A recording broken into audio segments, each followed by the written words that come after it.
Nós estamos enfrentando um governo eleito que tem forte apoio militar. Nós temos já 5 generais anunciados como ministros do novo governo. Existe, entre aspas, uma tutela militar, portanto, bastante visível, mas um suporte a um projeto que é neoliberal do ponto de vista econômico, que do ponto de vista das relações internacionais promove um alinhamento cego com a administração Trump, absolutamente cego, em todos os temas, seja a questão indígena, seja a questão ambiental, ou a mudança da embaixada de Tel Aviv para Jerusalém, tudo é colocado nos mesmos moldes de um alinhamento num mundo que o governo quer que volte a ser bipolar. Isso que é interessante. Que não aceitam o mundo multipolar por preconceito, porque vem no mundo multipolar espaços para projetos emancipatórios, projetos progressistas. Eu fico me perguntando se houve algum encontro desconhecido dos brasileiros entre o Trump e o Bolsonaro para combinar o jogo. Porque até o presente momento, só o Bolsonaro diz o que vai fazer a favor dos Estados Unidos. Eu não ouvi até agora nenhum compromisso do Trump com o Brasil. Né? Desde que eu me conheço por gente, jamais promoveu um alinhamento automático com qualquer... Nem na Segunda Guerra Mundial. E era fácil tomar partido na Segunda Guerra Mundial. Mas nem na Segunda Guerra Mundial o Brasil se envolveu sem antes sentar com os aliados para combinar os termos do apoio brasileiro e as vantagens que o Brasil teria se mandasse tropas para a Europa, como fez. Ou seja, a diplomacia funciona assim. No Brasil, aparentemente, nós perdemos essa visão. E eu insisto em dizer, não faz sentido o Brasil, com toda a sua tradição diplomática, ajudar a empurrar o mundo por uma situação bipolar. Tem pessoas, mas ao contrário, pensar de que forma, com que abordagem nós podemos restabelecer um diálogo com essa população no sentido de sugerir e oferecer um projeto mais generoso, mais fraterno, mais solidário e mais emancipatório.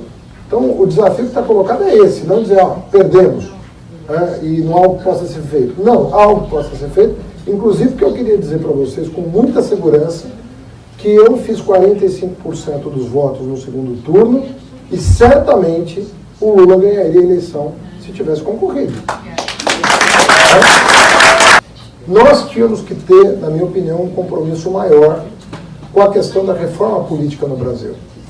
Eu não quero dizer com isso que nós teríamos sido bem-sucedidos, porque o Congresso ia reagir contra uma iniciativa como essa.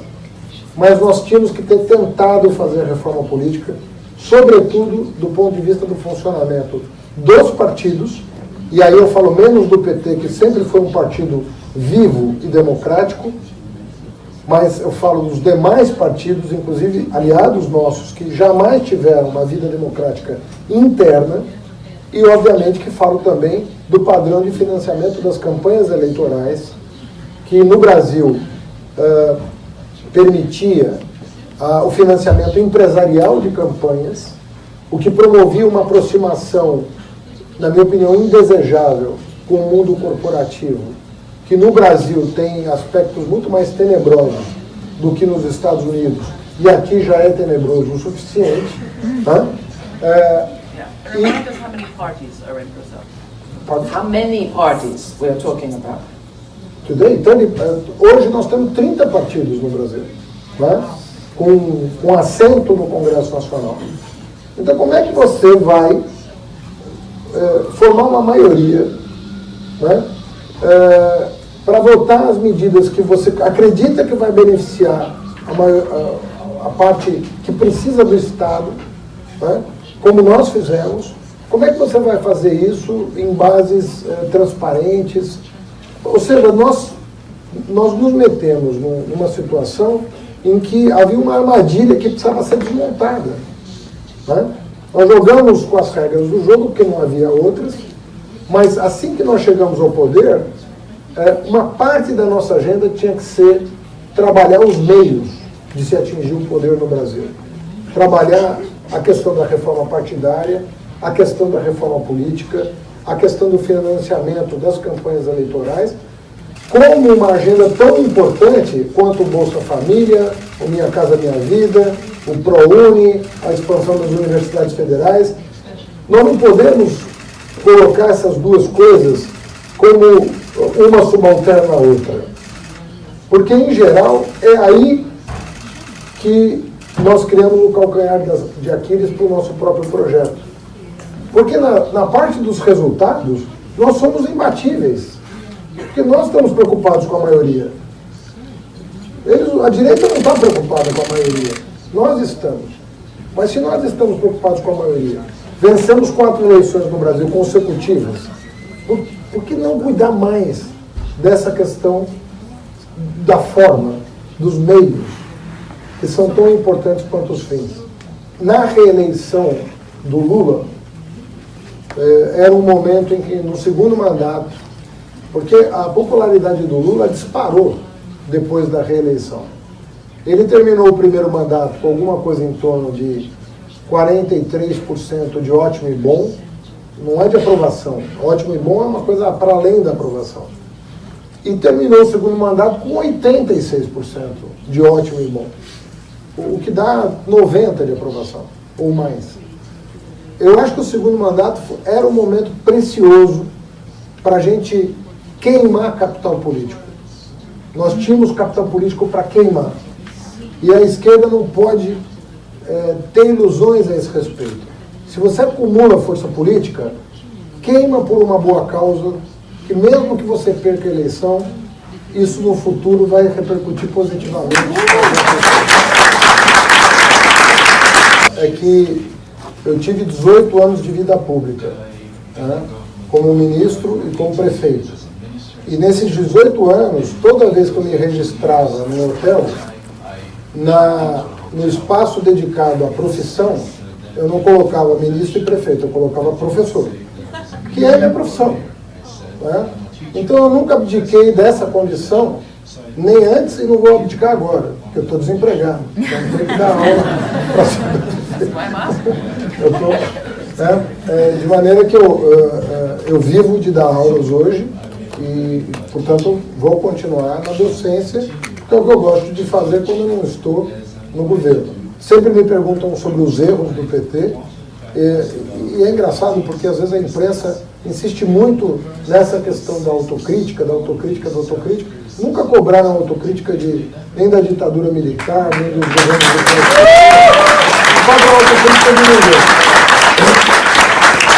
Mas eu penso que isso não é motivo. If they were here, I would require it. Mas isso não é motivo para que nós não apontemos as nossas falhas. E eu tenho feito isso em todas as oportunidades, mas sem demonizar a esquerda como a direita gostaria que nós fizéssemos.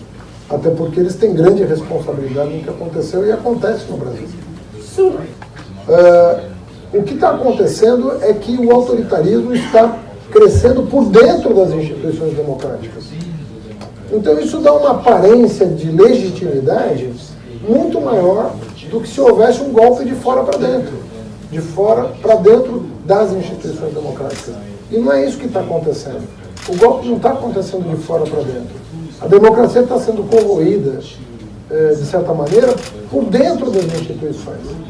Quando o próprio Ministério Público entra com uma ação judicial contra uma escola, invocando o que chamam de ideologia de gênero, você está vendo que as instituições não estão funcionando adequadamente, de maneira a preservar um espaço tão importante quanto uma escola, privada ou pública.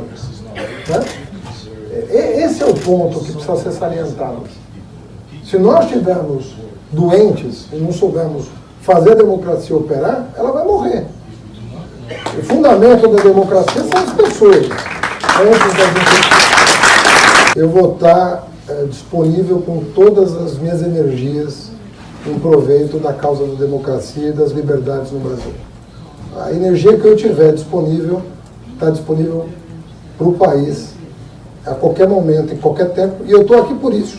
Não estou aqui por outra razão. Eu estou aqui por isso.